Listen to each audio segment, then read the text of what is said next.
Day 142, 12:57 at night. So, if you're new to this, I document myself building my business models, LBOs. So, couple bad news items that we want to go over today, and a couple of ideas moving forward, couple solutions. So let's get straight into it. So I think Facebook ads has not been very profitable for me. And this is one of the problems I'm facing because I set my campaign to be $20 a day. And then I had it all under one ad set. So it was a campaign and an ad set. Under the ad set, it was 5 ads. And it was $20 between the 5 ads. But then it wasn't spreading the money equally. So then I fixed it by creating a campaign, 5 ad sets, and then 1 ad on each ad set. And I put it at $20. And what happened was it spent $20 on each ad set. So each day I was spending like $120, $130 a day over the past week. So this past week I spent $500 on ads. And here's the results. So let's go over the results, right? I got 10 leads. Now, most of these leads I texted them and I emailed them. I didn't call them yet. It's the weekend, but so far it doesn't show to be promising at all. Like one of these leads was someone who just started a home health company, like brand new, fresh, and he filled in my application. Honestly, this is 100% my fault, 1,000% my fault. Two reasons why. Because one, I could have been monitoring it, at the very least, man. Like I could have been doing that. Two, I could have created a better form, like an instant form. But here's the thing, right? I was looking through my campaigns and I didn't see that it was spending. And the reason why is because I had like multiple different accounts. So I was sifting between the accounts and stuff. And I saw all of them were like, they weren't really spending. So I didn't think anything of it, but today I finally found one of my accounts was spending and spent like $500, man. And then I also got to pay for the lists that I'm making and then softwares. So it's kind of crazy, man. Like, honestly, I think the bigger problem is the fact that my job is not cutting it. So we have a job and we're trying to buy businesses using leverage. Now we are doing it.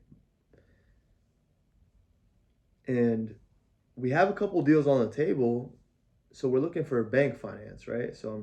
Today I'm going through these applications for banks, and every single application I saw had like an area where they were asking about current court cases and stuff like that, and I'm just like, dude, like, okay, maybe I know. Okay, so I know for a fact that there's this Cuban guy that did QLA, and Dan Penny talks about him. He literally was convicted for killing someone. Now, with my case, guys, it doesn't have anything to do with drugs. It doesn't have anything to do with girls. It doesn't have anything to do with like major criminal activity. Like it doesn't have anything to do with anything crazy. I can't really speak on the specifics. Just know that it's a lot of BS. It's not like something serious, but yeah, it's still detrimenting me in this facet, right? So it really sucks. Now for you as the viewer, you watching this, man, like if I'm able to figure this out with my situation, then anyone in the whole world has no excuse for not being able to do this. Like you should be able to do it, man. If I had a court case and no money and all these things lined up that didn't help me, and I still made it happen and I did it on camera, like what's your excuse at that point? So I'm noticing a common theme, right? So those are the issues I'm facing, right? So I'm not facing the issue of like not having deals. I have a couple deals lined up, and we're still getting numbers, speaking with the sellers. But now I need to work on the finance part. My credit score is amazing. And literally, dude, if I did this a couple months ago, I would have been good with the background check, man. It just like comes out of nowhere at the worst timing, right?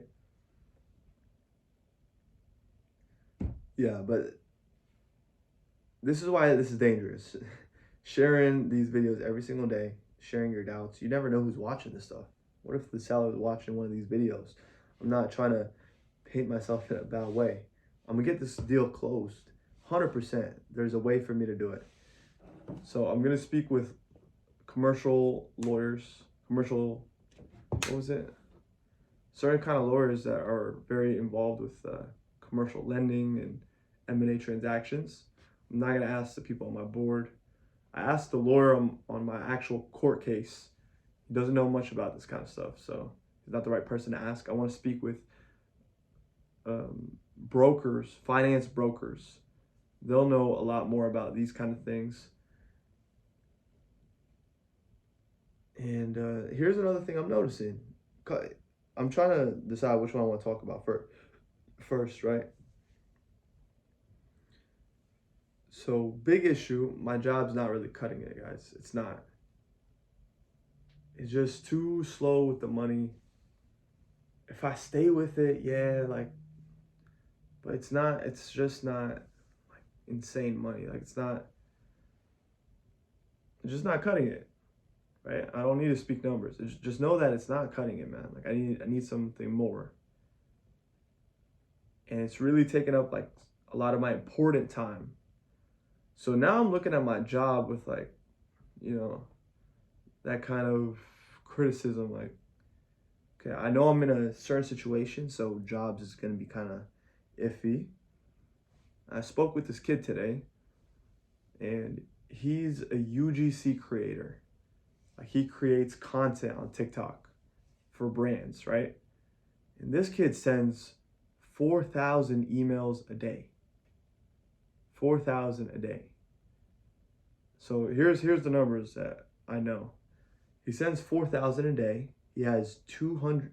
Well, he has I think it was 200 domains or 200 emails. And he sends 20 emails a day from those 200. So he's about 4,000 emails a day.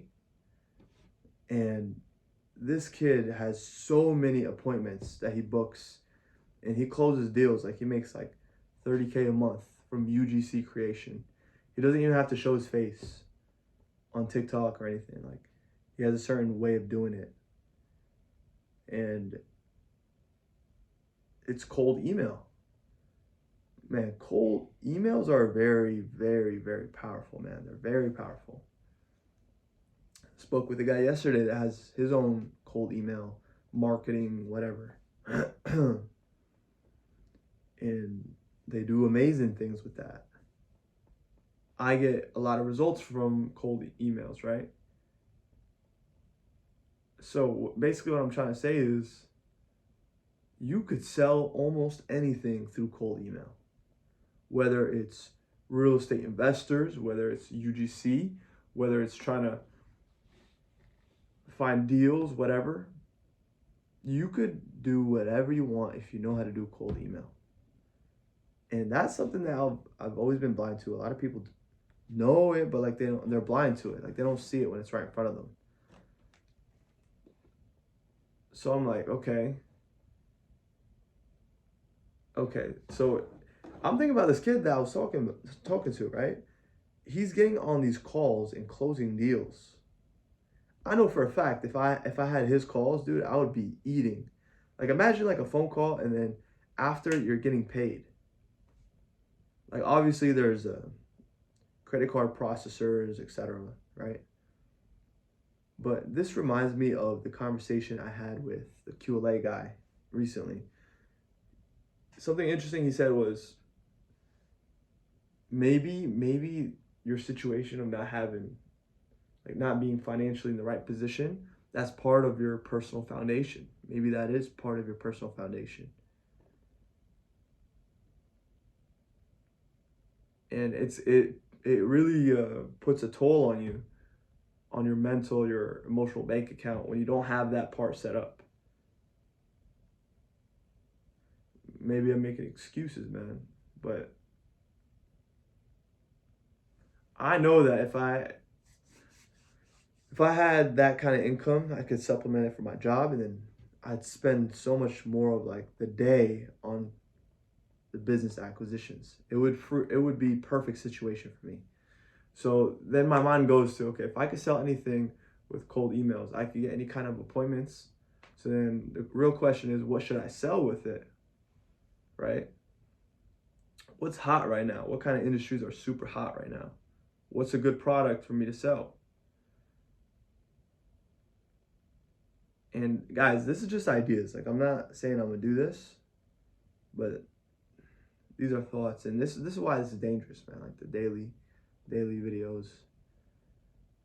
But basically, what should I sell? I'm thinking the really hot industries right now. Cybersecurity is one of them. Cybersecurity, super hot. Okay, if I want to sell cybersecurity, you do it in a similar way as what I'm doing, right? You get someone to work via equity that has the skills that you don't have. You build some sort of team out of it, and then from there you leverage it to get the clients. But here, there's another way too, right? Another thing that crosses my mind is government contracts. And I was speaking with another guy who actually, he works in private equity. Well, he used to, right? And this guy, he told me such interesting ways of sourcing deals. And I don't even think I should like share all of them. But I'm trying to think of which one I should say. But he sourced a $90 million transaction for his private equity company. And what he told me was the sniper method. And I've spoken about it. He told me like the sniper method, especially for those big companies, you have to hit the sniper method. At least from my understanding, you can't just like mass bulk these companies. Like you have to have the sniper, right? This guy, he cold called this company so many times, but he's one of those guys that had a gatekeeper, right? So he called at least like 12 times, like a dozen times, he told me. And every single time, this gatekeeper was like a pro at stonewalling. Like that's the gatekeeper's job. Like they don't want soliciting or anything like that to get through. And the lady was like, "Oh, it's you again." Yeah, calling. Like he called the same time on a Tuesday every single week. He'd give a call. And the lady would say, take me off your list. Take us off your list. We're not interested. We're not interested. He just kept calling and calling. He didn't give up, right? And cold calling and persisting there didn't help.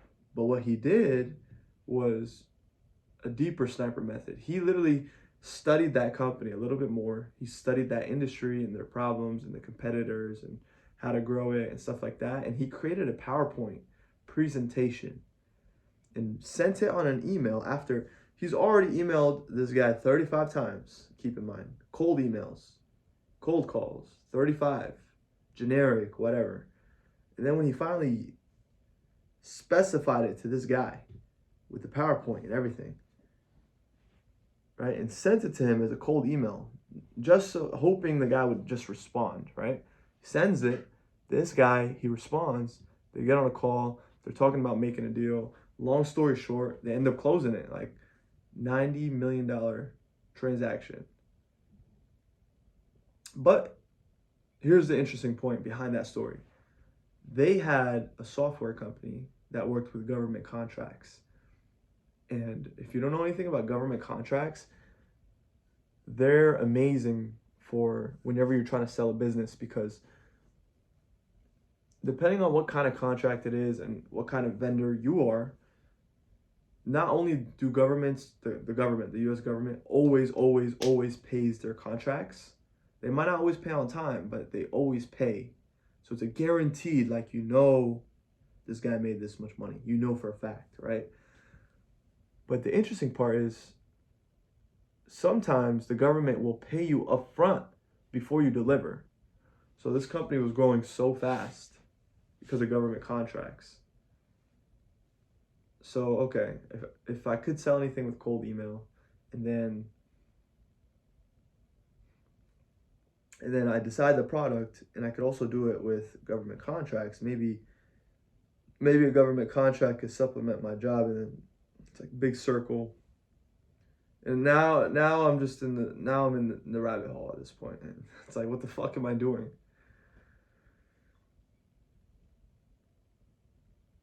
Yeah, not good, but it is. I mean, I'm figuring it out, right? So I signed up for a government contract today. I stopped my Facebook ads, and I still need to figure out direct mail. And I have a new sniper approach that I think I'm gonna try with only companies that I really researched. And by the way, just back to the point of the story, right? If you're trying to do a sniper method and you don't want to make a PowerPoint presentation every single time about this company, what you could do is you could do like a fake audit. And what that means is you could make like a thumbnail that shows like the beginning of a PowerPoint of companies that are all kind of similar. So you could do this in kind of like bulk. Because you want to go fast, man. Speed is the name of every single game, right?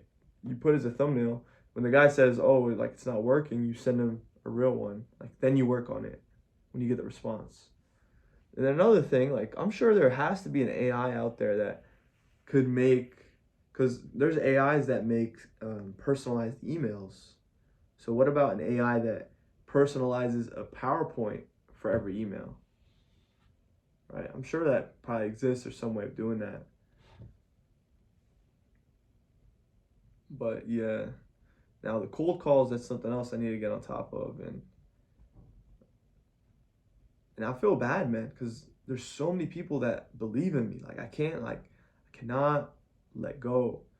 I cannot let go. I can't slow down. It's 1:15 a.m. and I feel like this past week has not been super productive for me, man. Like I could have had a better week. But the whole background check situation is just so um, it just adds a new twist to the game, right? We're gonna get this done. We're gonna get this done, man. Who knows? Maybe like when you follow the path, it leads to a different destination than you expected, you know? But basically, out of all the things I said, my whole point of saying that is that cold emails are super powerful. And if you could personalize the emails and make it like sniper, dude, they bring in numbers. They do. Now think about the guy that sends 4,000 emails a day. He told me he had like an 80,000 list. He sends 4K emails a day. Like, how do you not make money if you're doing that much volume? You're bound to succeed at that point.